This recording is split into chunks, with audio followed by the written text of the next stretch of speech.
Hello everyone, and welcome to my very first Lolita dress alteration / mending video. In today's video, I'm going to be showing you how I go about repairing this very lovely JSK by the Lolita fashion brand Innocent World, as I haven't really come across very many videos that show alterations made specifically to brand dresses, so I thought I would share the process of how I repaired mine on the off chance that someone has the same or a similar repair to the one I'll be tackling today.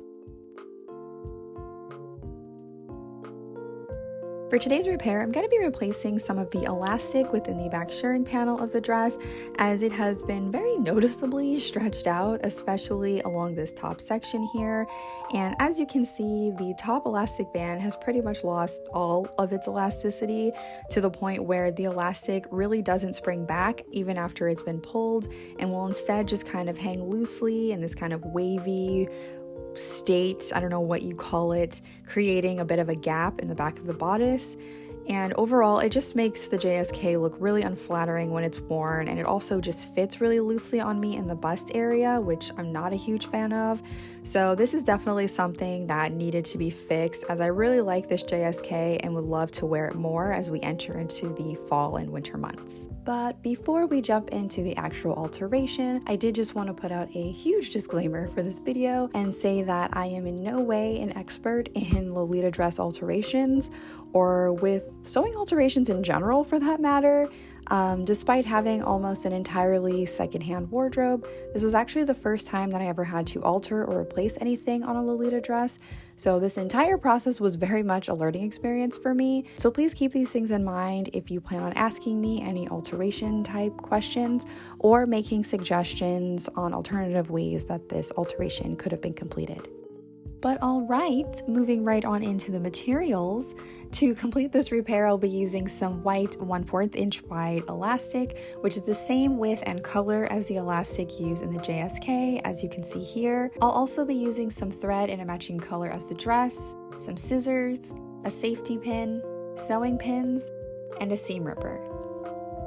Alright, so to get started with the repair, the first thing I had to do was figure out where exactly on the JSK I was going to make an opening so that I could gain access to the back shirring panel. And originally I had planned to open up either this top section here on the side back panel or along the bottom of the side back panel near the skirt, since both of these areas had visible stitches that I could just sew back on after I was finished. But because I wasn't super confident in how well my top stitching would turn out, I ultimately decided against doing either of those things, and instead looked for another way I could get inside the dress with the least amount of effort, and that's when I discovered this tiny little opening in between the main fabric and the lining that goes right inside the back panel, as you can see here, and gives you full access to the back shirring panel without requiring you to make any additional openings. I mean, mind blown. I mean, seriously, how cool is that?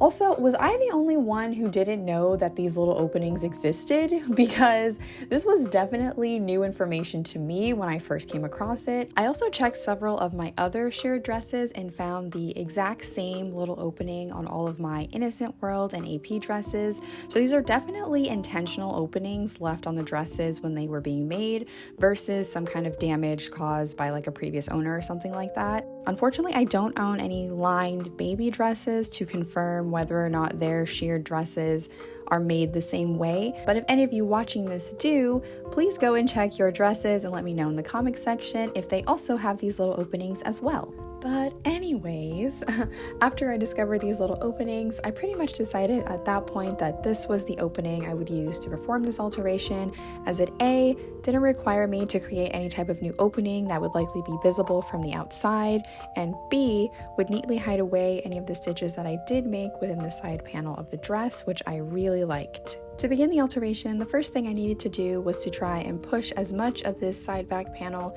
down through the tiny little opening as I could in order to give me access to the back shirring panel.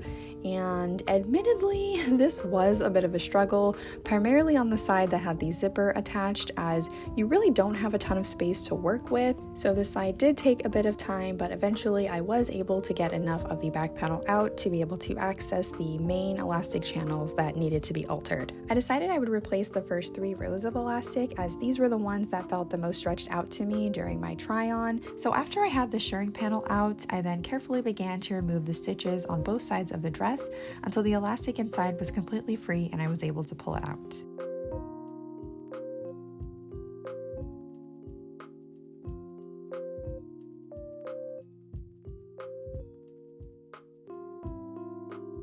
And here's a quick look at what the elastic looked like once I had removed it from the dress.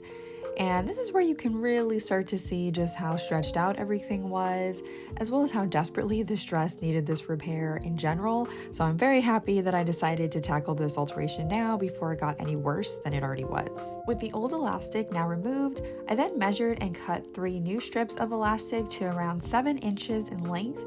And this is to match the unstretched length of the elastic that was still within the dress. So the 2 remaining rows that I did not remove, I just took a piece of elastic, set it on top of the dress, and measured it out and cut elastic accordingly.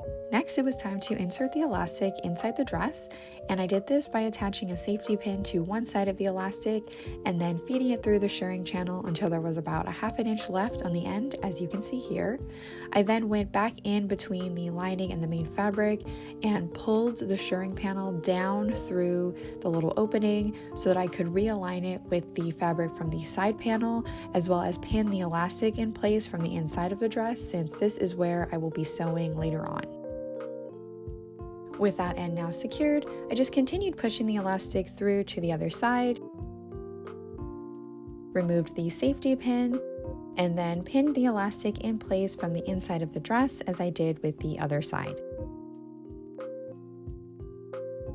Then I just repeated the process again for the remaining channels until I had all of my elastic inserted and pinned inside the dress.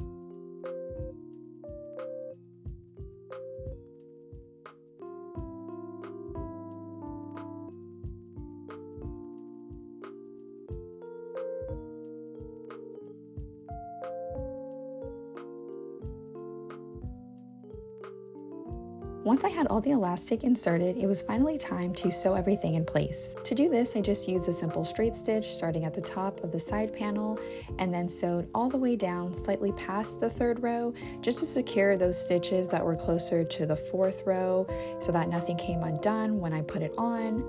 I would highly recommend taking your time at this point just so you don't accidentally shift anything around or lose your elastic inside the dress like I did at one point and then have to go back and redo everything.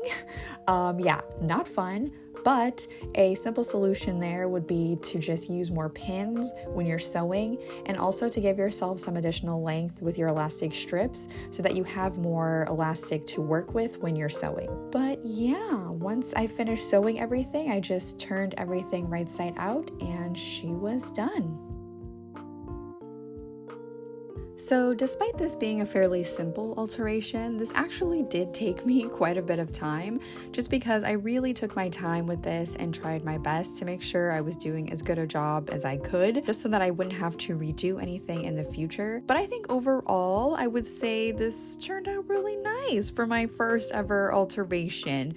The bodice fits perfectly now, and there's also no more weird wavy gap thing happening in the back, and it just looks so much better. It just looks so much better. So yeah, I hope that this video can help motivate those of you who also have items in your wardrobe that need to be fixed or repaired to finally start that process so you too can have clothes that look nice and also fit you really nicely. But anyways, thank you all so much for watching this video, and I will see you all in my next one. Bye!